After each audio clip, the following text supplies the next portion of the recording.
Aloha and welcome to Java. Thank you kindly for joining me. It's August 26, 2024. It's Monday, so I hope everybody had a wonderful weekend, ready to come back in and go back to work, have some trades, whatever we need to do for this week. So we've got a few things looking forward into this week, but I covered quite a bit yesterday. So if you're looking forward for what is really coloring this week, you can go back and look at that. We're still basically in a war economy. I'll go over that in a bit. So let's go right into the markets. We've got risk that has come down quite a bit. And as we were speaking about yesterday, this is because the 10-year yield and relative strength of the dollar is weak, significantly weak. So it's pulled back quite a bit. The MMRI now hovering 237.6. The big thing is the fear greed meter. We've got people really pouring their money into these stock markets, and this is retailers, is what it's showing. So pouring more money in, hopeful with the market going up. And there's a few things about that are showing a bit of basically a little bit of volatility, but a little bit more offsides in the ship, if you would. And once it gets to that point, it's got to level itself back out. So we've got cryptocurrencies this morning still just below $64,000 now for Bitcoin. So it's gone back up a couple thousand and holding that level quite well. Opening up right now, we've got stocks are in the green across the board. This includes gold hovering right around all-time highs. We've got oil is getting a boost over what is happening in the Middle East. So oil temporarily, in my opinion, propped up by the issues with the Middle East, the oil tankers that are being attacked and burned. So this is basically a fear over the supply. The problem with oil is it is showing an issue on the other side with demand, lack of demand. So these two are kind of fighting each other.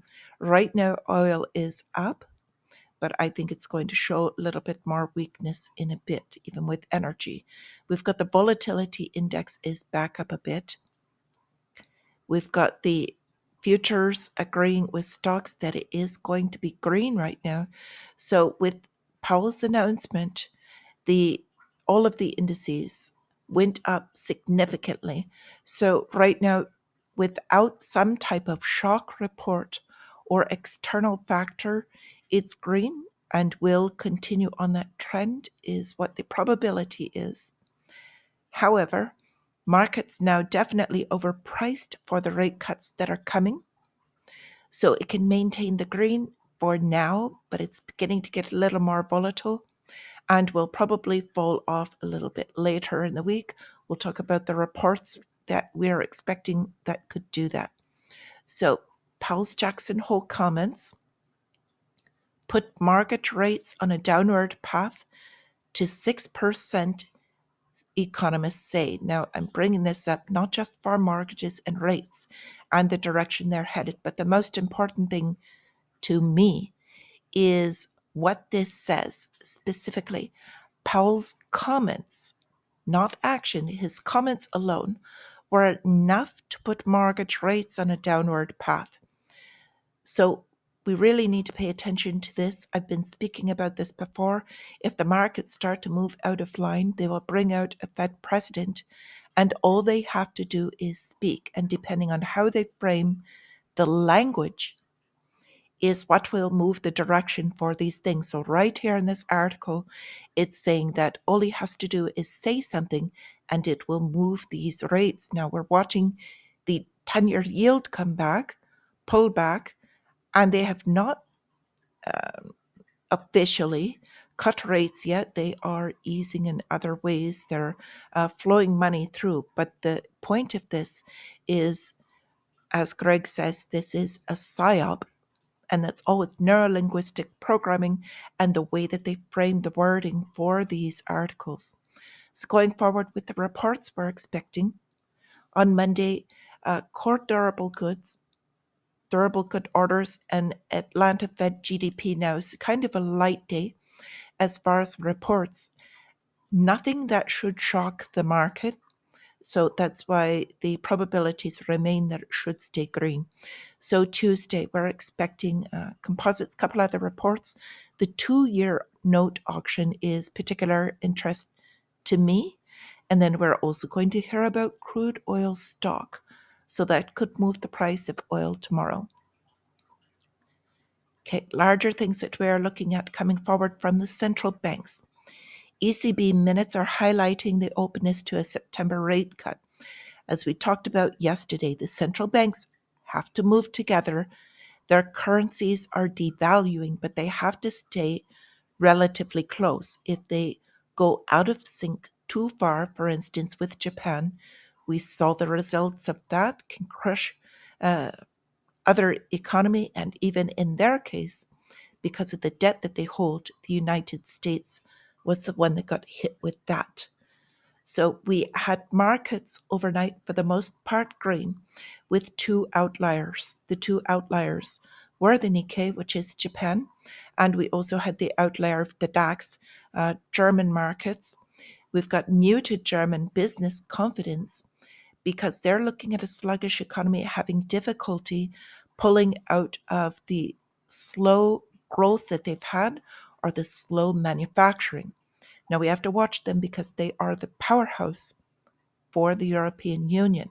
They are basically the ones that are holding the euro together.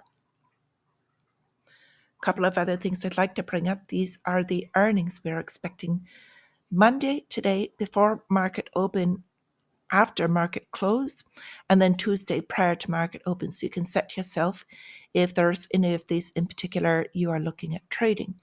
Now, I've got another one that came out, Amazon, building a nearly $20 million expansion at a Space Coast satellite facility.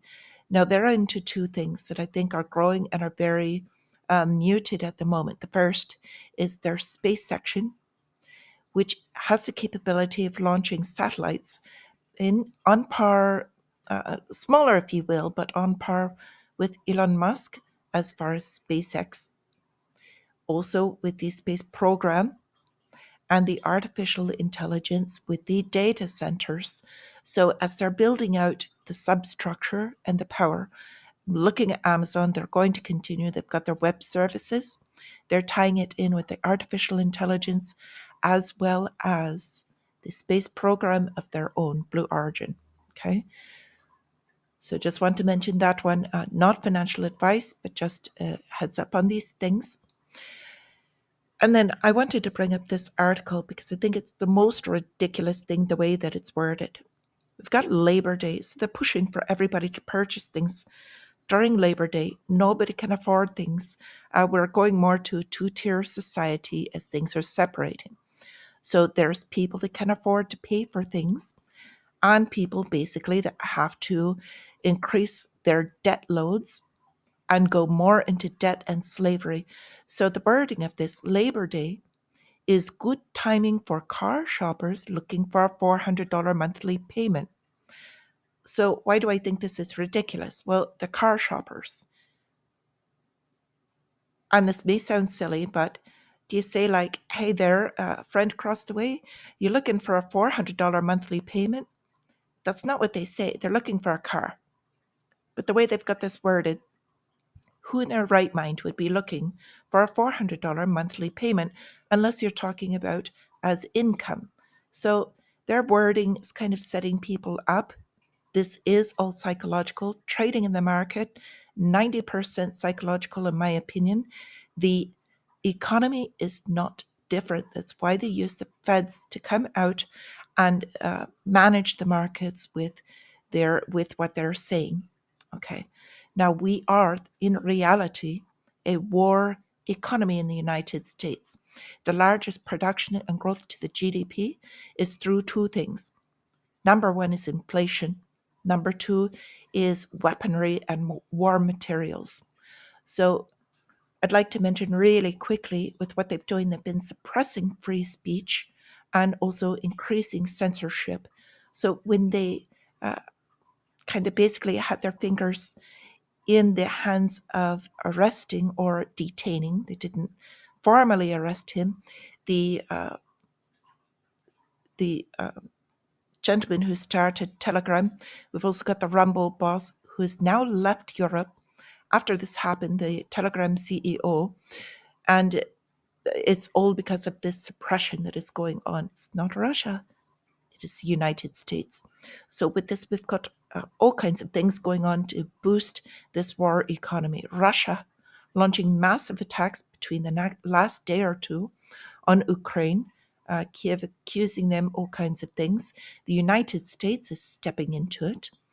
They led a drone strike in Syria. This was the day before last. They killed the leader of Al Qaeda. We've also got Gaza ceasefire talks supposedly to continue after Israel and Hezbollah exchanged heavy fire. This has also been since just a few hours ago. Now, we've got these kind of silly stories coming out about the Houthis have defeated the US Navy. Well, this is on them being able to strategize and take out more shipping. So they are crippling key shipping industries, which will hurt further the economy. They're actually having more of an effect on the United States economy and shipping in general than the sanctions that the United States is putting on Russia. So, with all of this put together, who benefits? Well, top defense contractors set to rake in record cash after their orders soar. So, if this does not prove to you that this is war economy, and all of this is geared towards making the fat cats out of the defense contractors and larger corporations, including BlackRock, that hold the stocks and back these companies and are getting kickbacks directly from the United States government, Raytheon, Lockheed, Boeing, all of these companies. And I just want to bring these to your attention. So if you are so inclined into defense contractors, it's not going to stop anytime soon. This is also highly inflationary across the board and will continue to rise prices and shove money into the stock market, if you will, for the long term, because there are not very many places for money to go to basically get away from this. So with this, I've got another special coming out. I'll probably put it out tonight. I want to send out special thanks to those of you in that Discord group. You guys are just truly wonderful. I can't thank you enough, and all of you that comment for me every day. So with this, I'll see you all again. I wish you a wonderful green trading day if you're trading. And until I see you again, my friends, stay free.